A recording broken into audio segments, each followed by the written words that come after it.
Opinions matter. Opinions matter. Opinions matter.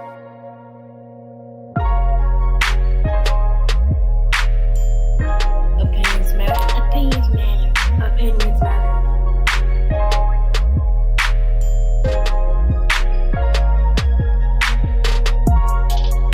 Opinions matter. Opinions matter. Opinions matter. Opinions matter. Opinions matter. Opinions matter. All right, welcome to another edition of Opinions Matter. I'm your boy K. Foy. Donald Keys. As you can see, we're missing a member, Adolph Young. He had a prior engagement, so today we are blessed with a special host, Michael Harris, who is running for Hampton City Council, and we're going to get into talking to him in a few minutes. All right. So, as every episode, we want to thank you guys for all of your support. Our number of listeners are going up every week, so we want to thank you guys for your support. Continue support. Please share, like us on Facebook, Instagram, YouTube, iTunes. We're everywhere. All right. Okay, so fellas, hey, what's been going on since the last episode? Nothing much, man. I started Uber last night. Extra money. But I'm still broke. All right, still broke. So Ron, what's been going on? Just grinding, man. Just grinding. All right, yes. So hey, summertime's coming up. The weather just broke. All right, I think we got a lot of. It's gonna be a hot time here in the Hampton Roads area. You agree? Fashion misfits.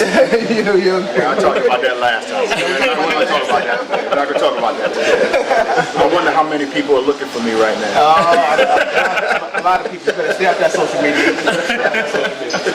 But hey, once again, we want to thank you guys for your support. So our next segment that we're going to do right now is the grind. We always talk about the grind. The grind is when we shout out local entrepreneurs in the Hampton Roads area or throughout the United States. So today we're coming to you live from Earl's Barbershop, just Earl's Barbershop here in Phoebus, Hampton area. This place has been a local landmark for the last 30 years or so, right? Yeah. And Earl has decided to keep it going. It was Big Walt's Barbershop, as everybody probably know it as, but now it's just Earl's Barbershop. So y'all make sure y'all need a good cut. Make sure y'all come out and support Earl and his new barbershop. That's right. All right, so we're going to get right into it. As you see, today we have a special guest, Mr. Michael Harris, who is running for Hampton City Council.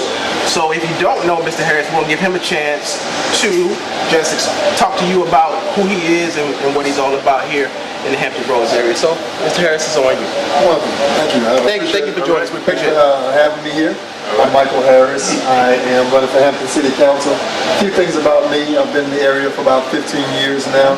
I served in the United States Navy as a Navy NU. Spent 6 years almost on the Eisenhower. I also have a degree in criminal justice, homeland security, and social sciences. Recently accepted to Richmond School of Law as well. But right now I work as a nuclear operating technician for Newport News Shipbuilding, writing nuclear operation procedures for all the aircraft carriers for the United States Navy. Very active in the community with different groups like the Do-Gooders, Migrate City, and some other groups, and I'm just glad to be here, an opportunity to answer your questions. One other thing, I am a father. My daughter's 9 years old. She attends Armstrong Elementary School, not too far from here, so it's great. I'm vested in the city, and I'm ready to get to work. All right. So we've seen you on social media. I just want to say this before we get into it. We know you can sing. Yeah. You play instruments, and we see you everywhere. We want you to sing for us right now. But so we're gonna start off with a few questions that some of our listeners sent in to us. Okay. So we'll start off. Donna, you have a question for Mr. The community centers, the old Hampton Community Center was closed down. They said they were going to build a new one. So in the meantime, what do you think should be done for those kids in the downtown Hampton area that use that community center? Now, only one they have now is Fort Monroe, I believe. That's the closest one they got. Okay. So how would you work to do something with those kids, like some type of program to keep them engaged or whatever? Right. Yeah, that's a good question. I know about Old Hampton Community Center.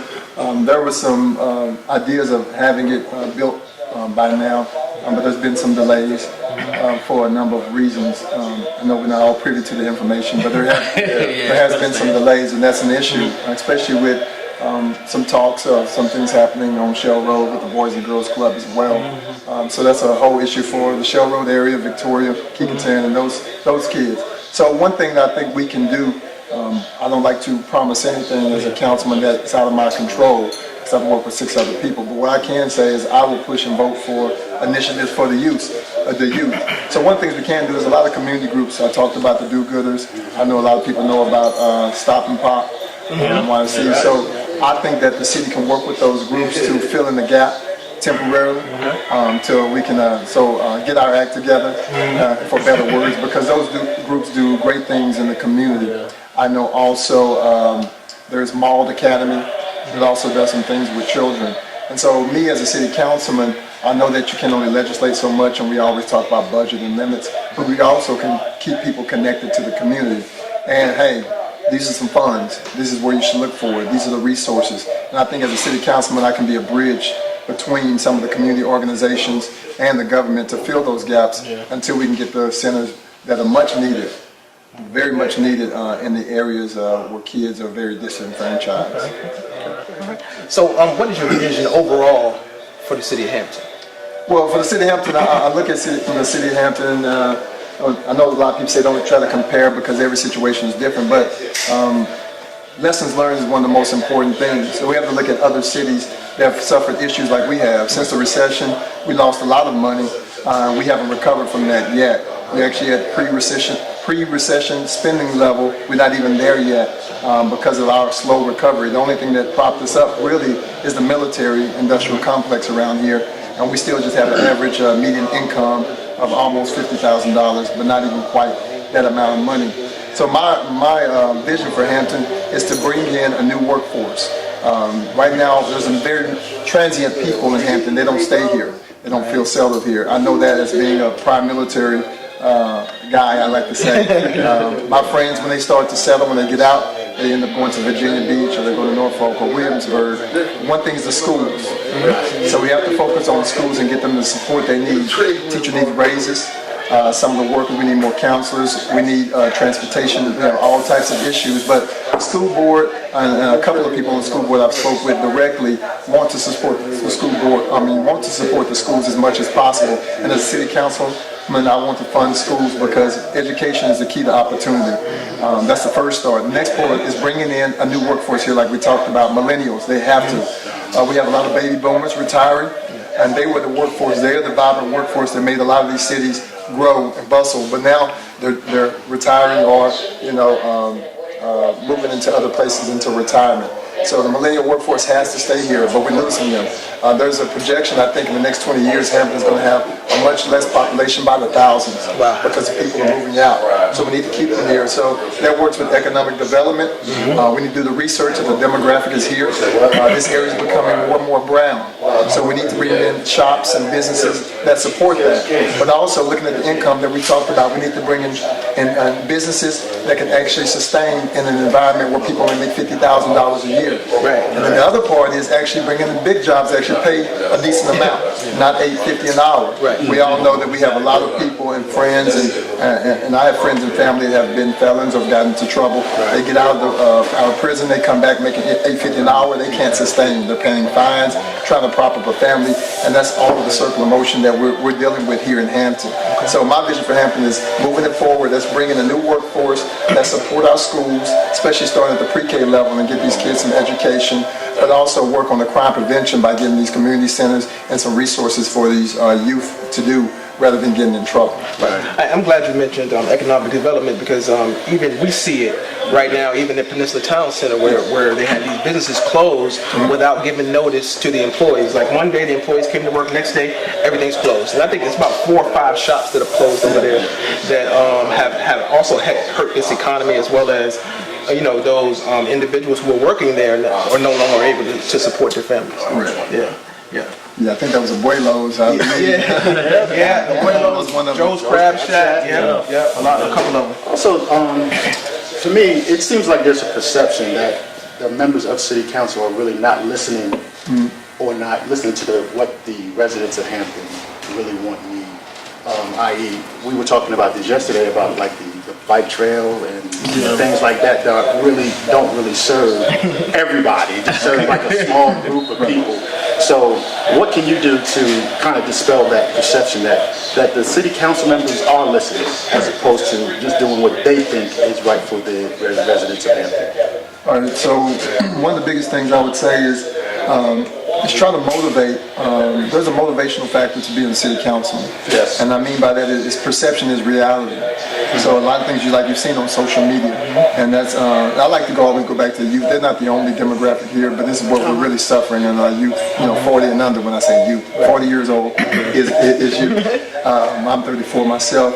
But one of the biggest things to say, hey, we're listening. Go out into the community and be visible, consistent. Exactly. And I think that's one of the things we can do. But also promote people coming to the city council meeting, because that's important. Because a lot of people will complain, but they won't come to the meetings. You can even look at it online, and I think they can track who's looking at it online. So the numbers aren't there, but you have a lot of complaints. That is an issue.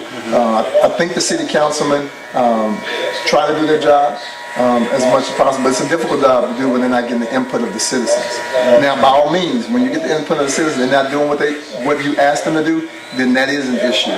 So me to dispel the issues is stay visible in the community, talk with people on all levels, on all sides of the city, because everybody got their complaints. On one side of the city, it may be, hey, my property tax is going down. The other side of the city is, hey, we can't eat. So as a city councilman, I have to represent all areas, and that's what I will do, and I will be very accessible. You'll be able to call me, and I will continue to be visible in every part of the community, and that's what I would do as a city councilman, to dispel that you're not listening. Yeah, because another thing that I see in different parts of the city, one part of the city is vibrant, the grass is cut, everything, but if you go to somewhere like North Phoebus, again, that area, it seems like they never come out there. And I think that I've done some community stuff out there in North Phoebus where we had to actually go in and paint the winch car ourselves, because it was run down and there's no heat inside the gym inside of North Phoebus. It is stuff like that I think that and I've been to city council meetings before. I spoke up. I think the city manager or whatever said that we would do something out there, but we went out there, we put a couple of coats of paint down, and then nothing's been done since. Right. And then I think that's the issue, and that's where, like, how committed would you be to something like that? Yeah, so for me, I want to be an advocate, a consistent advocate, not one that just takes ideas and writes them down on a piece of paper and then nothing gets done, but follow up with you. And I think that's what you need on city council. A lot of things we're seeing in our city, in many different organizations, you have special interest groups, and special interest pockets. I don't represent any special interest groups. That's just the community, and I think that's important. So, yeah, I've been to North Phoebus. I actually did some volunteer when I got there this past Christmas. So much so that, even some of the children, we're taking some of the toys, playing basketball, throwing them in the trash. People need toys. Right. But it's just, the mentality.